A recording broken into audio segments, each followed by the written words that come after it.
Viví en Manhattan durante casi 7 años, inmerso en el mundo empresarial, hasta que un ascenso me llevó a California, donde se encontraba la sede de la empresa. Ahí fue donde todo se vino abajo. La ansiedad me consumió, la depresión se apoderó de mí y pronto me vi hundido en adicciones que parecían no tener fin, el juego, el alcohol y un absurdo abuso de Xanax. Las cosas se pusieron tan mal que comencé a preguntarme si valía la pena aceptar esa oportunidad. Los peores momentos de mi vida comenzaron precisamente después de llegar a ese nuevo puesto.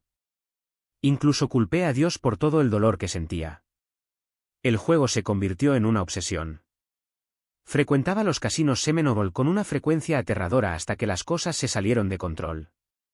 Perdí tanto que tuve que autoexcluirme de los casinos, básicamente admitiendo que tenía un problema grave y pidiéndoles que no me dejaran entrar más. Pero la adicción no terminó ahí. Descubrí un barco que salía de Fort Myers o Zondad 3 veces por semana, un auténtico casino flotante. Fue una pesadilla. Un completo desastre. Perdí todo lo que podía imaginar. Hoy estoy aquí para compartir mi historia sobre tocar el más allá. Mi nombre es Anthony y mi viaje es uno de extremos. Desde puestos corporativos de alto rango hasta encontrarme en el piso de un refugio para personas sin hogar, luchando contra la ansiedad y la adicción. Pero también es una historia de rescate, de transformación. No querrás perderte este poderoso testimonio. Bienvenido, Antonio. Gracias por estar aquí. Es un gran placer escuchar lo que tienes que decir. Vayamos directo al grano, cuéntanos un poco sobre tus orígenes. Crecí en Connecticut, en el noreste de Estados Unidos, en una familia católica tradicional.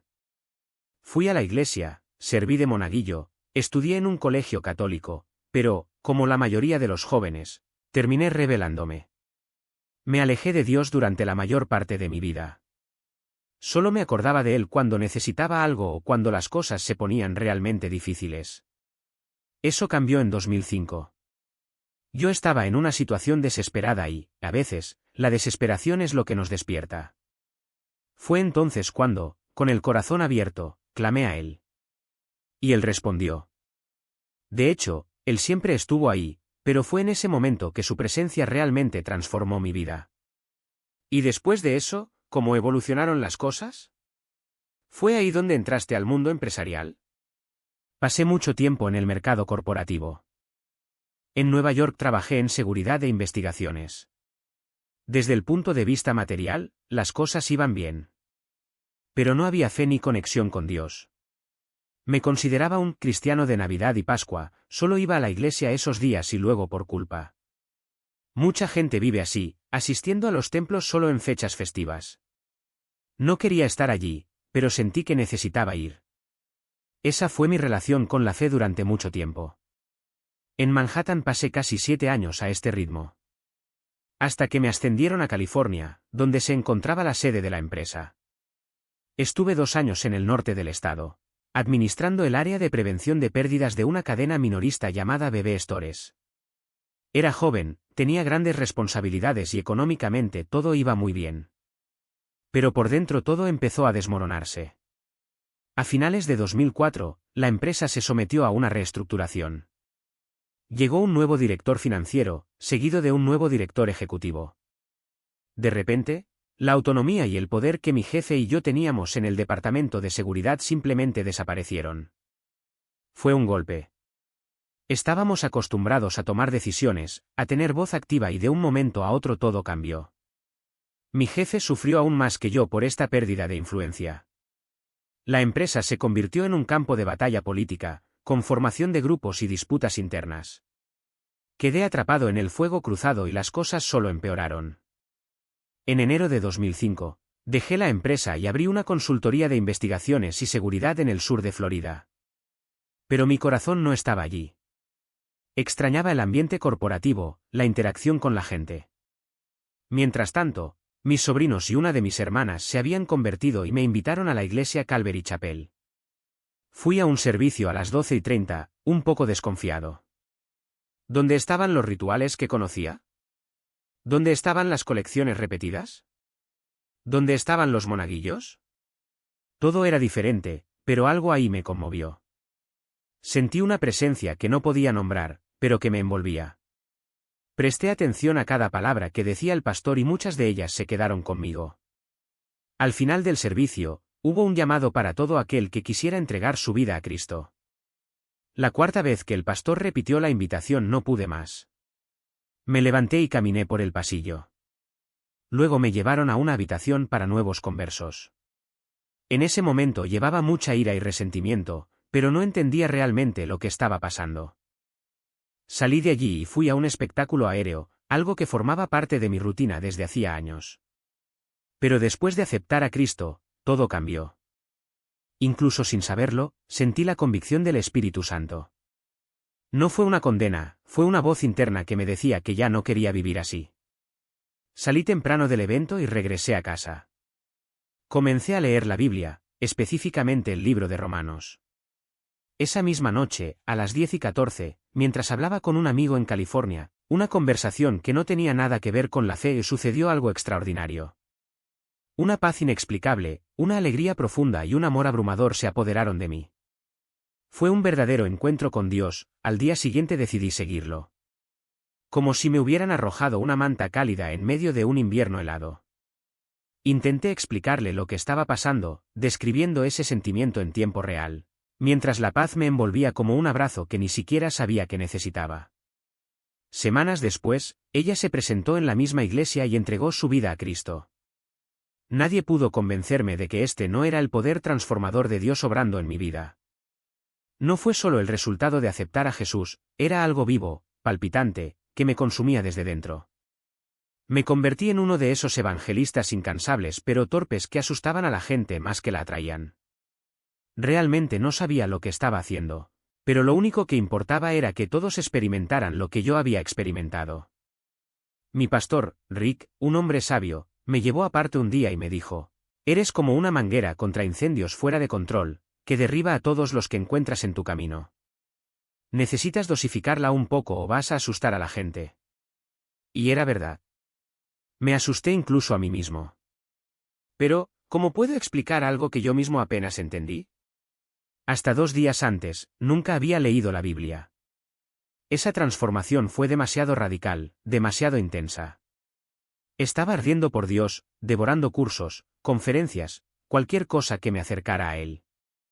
Y así seguí durante 8, 9 meses, hasta que todo se vino abajo. Casi un año después, día tras día, estaba hablando por teléfono con un antiguo compañero de trabajo, un amigo cercano. Hablamos de la situación política que me había alejado de California, de las intrigas, de las sospechas que tenía, pero que nunca había confirmado. Era el 26 de enero de 2006. Recuerdo la fecha porque esa noche me abandonó el sueño. Y no volvió durante 1 mes y medio. Tal vez 1 hora aquí, media hora allá, pero la mayor parte del tiempo estuve despierto, consumido por una rabia que ardía más que cualquier fuego que jamás hubiera sentido. Ira mezclada con resentimiento, arrepentimiento, una confusión de sentimientos que me asfixiaba. Al día siguiente, llamé a mi exjefe y comencé a hacerle preguntas. Nunca me dio una respuesta clara. Y durante 1 mes y medio llevé ese odio como una piedra en el pecho, allá donde iba. El insomnio se convirtió en ansiedad, que a su vez se convirtió en depresión, lo que me llevó a buscar refugio en cualquier cosa que adormeciera el dolor, los juegos, el alcohol, Xanax, una benzodiazepina que pronto se convirtió en una prisión. Todo empezó con una falta de perdón.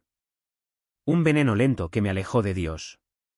Comencé a culparlo por todo mi dolor. Si nunca me hubiera involucrado con la iglesia, con la Biblia, las cosas no estarían tan mal, pensó. Era una lógica retorcida, pero en mi cabeza tenía sentido. Dios, ¿por qué me dejaste llegar a este punto? Era un lugar peligroso, porque le estaba transfiriendo la responsabilidad de algo que era culpa mía. La incapacidad de perdonar. Estaba fuera de alineación espiritual, como un auto con la suspensión dañada. Lo llevas a que lo arreglen, mejora por un tiempo, pero pronto comienza a tirarse hacia un lado nuevamente, a temblar y a no caminar correctamente. Así me sentía, desequilibrado, inestable, siempre al borde del colapso. ¿Lo peor de todo? Los años más dolorosos de mi vida llegaron después de conocer a Cristo. No era como la historia clásica, mi vida era un caos, encontré a Jesús y todo mejoró. No. Después de él, las cosas se volvieron más difíciles, más oscuras. En casi 7 años que me puentes, perdí contactos, me aislé. Al final, solo quedaron 3 personas, mi sobrino, mi hermana y un amigo de Connecticut. Y la adicción al juego me consumió. Incluso me excluí de los casinos de Florida. Firmé documentos, tomé fotografías y declaré oficialmente que tenía un problema con el juego. Me prohibieron la entrada. Pero lo intenté de todos modos. Una vez, en un casino Seminole, un guardia de seguridad se me acercó. ¿Estás seguro de que no eres tú quien llenó este formulario?, preguntó, comparando mi firma con la de mi licencia de conducir. Juré que era mi hermano, pero ellos lo sabían.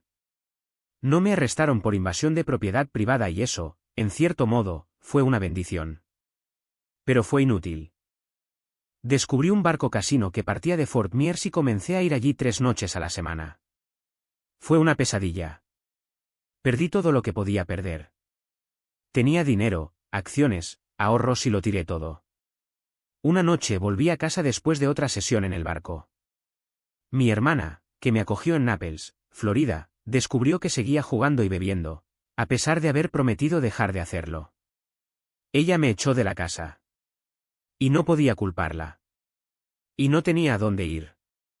Ni siquiera alguien a quien recurrir. Estaba tocando fondo, ese tipo de soledad que te aprieta el pecho y te hace preguntarte si todavía hay una salida. Pero fue precisamente allí, en esa desesperación, que encontré un refugio en Naples, Florida. Un lugar que no era solo un techo, sino una puerta entreabierta hacia algo más grande. El refugio tenía un programa de base cristiana, y después de unas semanas allí, querían saber si realmente estabas dispuesto a cambiar. Fue en ese momento que algo dentro de mí se rompió y, al mismo tiempo, se reformó. Le grité a Dios, no con palabras bonitas, sino con un grito que salía de mis entrañas. Pedí perdón, pedí ayuda, pedí volver a sentir su presencia. Pero antes de eso, hubo un momento en el que casi crucé una línea sin retorno. Tenía a mano 2 recetas de clonazepam, cada una de 2 miligramos. Uno ya estaba lleno. Mi plan era simple, ir a Walgreens, comprar el segundo y tragártelo todo. No había nada que perder. La depresión me aplastó, la desesperanza me asfixió y no vi ningún sentido en continuar. Aparqué el coche en la entrada de la casa de mi hermana, a pocos minutos de la farmacia. Ya tenía la primera receta en la mano. Pero cuando intenté revertir, algo sucedió. Mi cuerpo no respondió. No podía girar la cabeza, no podía pisar el acelerador, no podía hacer nada. Era como si una fuerza invisible me mantuviera allí, inmóvil. Nunca había sentido algo así, ni antes ni después. Y supe en el fondo que Dios estaba actuando en ese momento. Porque si hubiera llegado a Walgreens, no estaría aquí hoy. Después de 5 minutos de luchar conmigo mismo, logré llamar a mi hermana por el altavoz. No dije lo que pensaba hacer, pero dije que algo extraño estaba pasando, que se sentía como una parálisis. Al día siguiente terminé en el hospital de Nápoles. Fue allí donde un médico mencionó la casa de San Mateo, un programa de recuperación. Estaba tan destrozada que apenas podía mirarlo. Pero cuando habló de ese lugar, algo dentro de mí, algo diminuto, casi imperceptible, se agitó. Era como una semilla de fe, tan pequeña como una semilla de mostaza, pero eso fue suficiente para hacerme llegar allí. Y fue en ese programa donde, por primera vez en años, lloré de verdad. No por autocompasión, sino por arrepentimiento genuino. Le grité a Dios con todo lo que tenía, pidiendo perdón, pidiendo curación, pidiendo sentir su presencia nuevamente. Y él respondió. No solo me salvó la vida en ese auto, sino que me dio algo que pensé que era imposible: la capacidad de perdonar. Durante casi 7 años cargué con penas que me consumían. No quería perdonar, no sabía cómo. Pero Dios entró en mi historia de una manera tan poderosa que no tuve más remedio que rendirme. Ese refugio no era solo un lugar para dormir. Fue el comienzo de una restauración. Porque Dios no solo arregla vidas, sino que las transforma. Es el maestro de la redención, el artesano que toma los pedazos de una existencia destrozada y los transforma en algo nuevo. Y más que eso, utiliza cada dolor, cada error, cada traición, cada caída para un propósito mayor. Como dice Romanos 8:28, a los que aman a Dios, todas las cosas les ayudan a bien. Antes de sumergirnos en las historias que vinieron después, necesito contarles sobre las señales sobrenaturales que sucedieron antes de que Dios me llevara a ese refugio. Porque, mirando hacia atrás, veo que la batalla ya estaba ocurriendo y yo ni siquiera lo sabía. Fue una guerra espiritual, intensa, implacable. No entendí lo que estaba pasando, pero lo sentí. Hubo pastores en mi vida que me ayudaron, uno de la iglesia de Nápoles, otro llamado Rick de Calvary Chapel. Los llamé 3 o 4 veces al día en busca de respuestas. En ese momento, no tenía idea del plan que Dios tenía para mí. Hoy soy capellán. Trabajé en el campo de la salud mental y las adicciones, incluso llegué a ser director nacional de Banyan Treatment Centers. Es un ministerio, una oportunidad de ver a Dios transformar vidas ante mis ojos, personas tan destrozadas como yo, que verdaderamente están renaciendo. Pero la guerra espiritual era real. La Biblia habla del príncipe de la potestad del aire en Efesios, y eso es exactamente lo que sentí.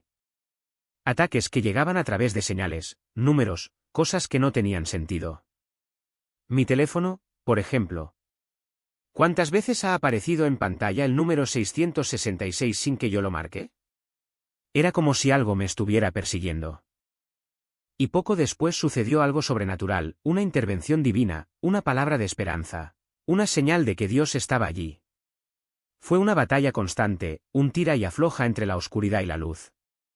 Una de las peores experiencias fue cuando salí del centro en Nápoles. No conduje durante meses y mi coche estaba aparcado en un aparcamiento. Cuando finalmente intenté utilizarlo, lo llevé a un concesionario Dodge en Nápoles. Mientras esperaba, mi teléfono seguía recibiendo mensajes extraños. Ya estaba acostumbrado a los ataques espirituales, pero esto era diferente. Fue entonces cuando salió el gerente, y sin que yo dijera nada, me miró y me dijo: «Estás siendo atacado por el diablo». Le mostré mi teléfono, le conté lo que estaba pasando y él simplemente negó con la cabeza.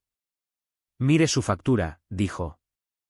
La reparación de la transmisión, que de algún modo se había derretido, costó exactamente $600.66. Era como si el mal mismo estuviera dejando su huella. Por eso, meses después, fui a Connecticut para aprender sobre el ministerio de guerra espiritual. Necesitaba entender lo que estaba pasando. Porque, en el fondo, Dios ya me estaba preparando para algo más grande. Hoy, mirando hacia atrás, lo veo claro. En aquel momento nada tenía sentido. Pero como dicen, vivimos la vida hacia adelante, pero solo la entendemos mirando hacia atrás. Ahora sé exactamente lo que estaba haciendo. Porque todo lo que hago hoy, cada vida que ayudo a transformar, cada historia que presencio, es el resultado de ese dolor, esa guerra, esa rendición.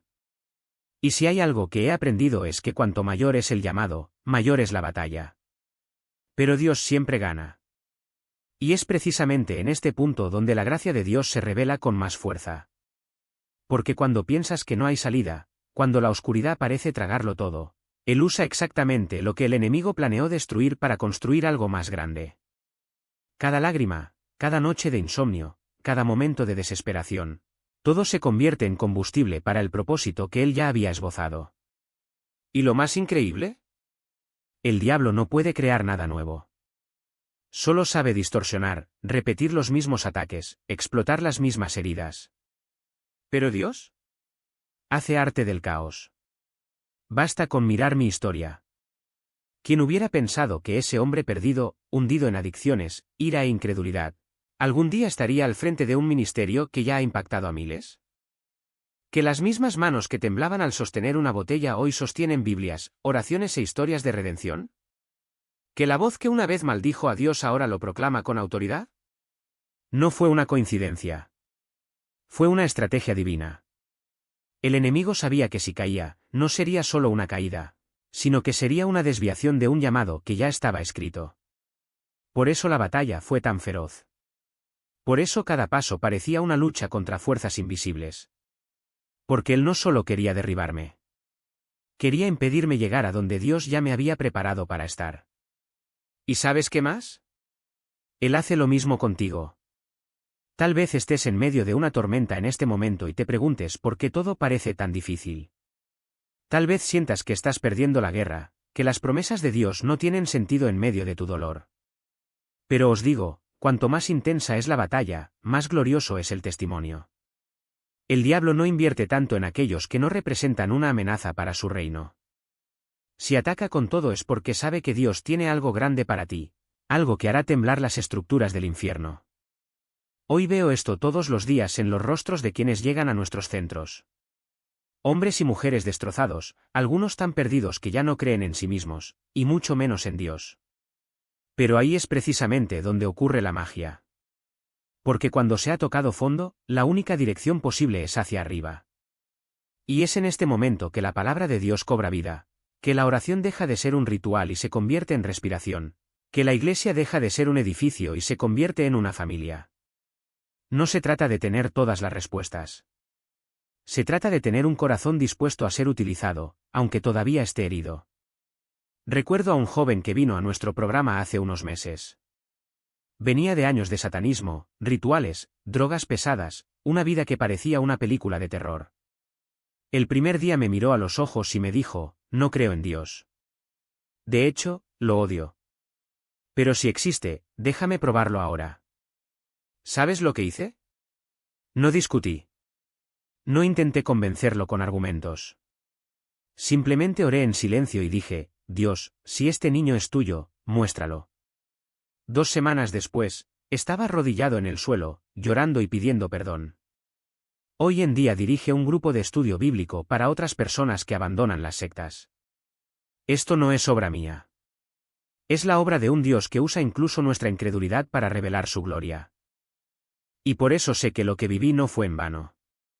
Cada noche de insomnio, cada recaída, cada momento en el que pensé que no podía soportarlo más, todo era necesario. Porque hoy, cuando miro a los ojos a alguien que está en el mismo lugar que yo, no necesito palabras bonitas. No necesito teorías. Simplemente digo, he estado allí. Y si Dios me sacó de esa oscuridad, puede hacer lo mismo por ti. Y esta es el arma más grande que tenemos contra el enemigo, el testimonio vivo de que Dios no se rinde con nosotros. Entonces, si estás leyendo esto y sientes que no tienes más fuerzas, que la batalla es demasiado grande, que el llamado parece demasiado lejano, recuerda, el mismo Dios que me sacó de las tinieblas está a tu lado. No elige a los más fuertes, a los más preparados, a los más santos. Él elige a los dispuestos. Y si estás dispuesto a decir sí, incluso si es con lágrimas en los ojos, Él te usará de maneras que ni siquiera el diablo podría predecir. Porque al final del día, no se trata de nosotros. Se trata de Él. Y Él siempre gana. Vienen aquí con las manos vacías, el corazón roto y el alma exhausta, pero en el fondo saben que solo hay un lugar donde comienza la verdadera curación.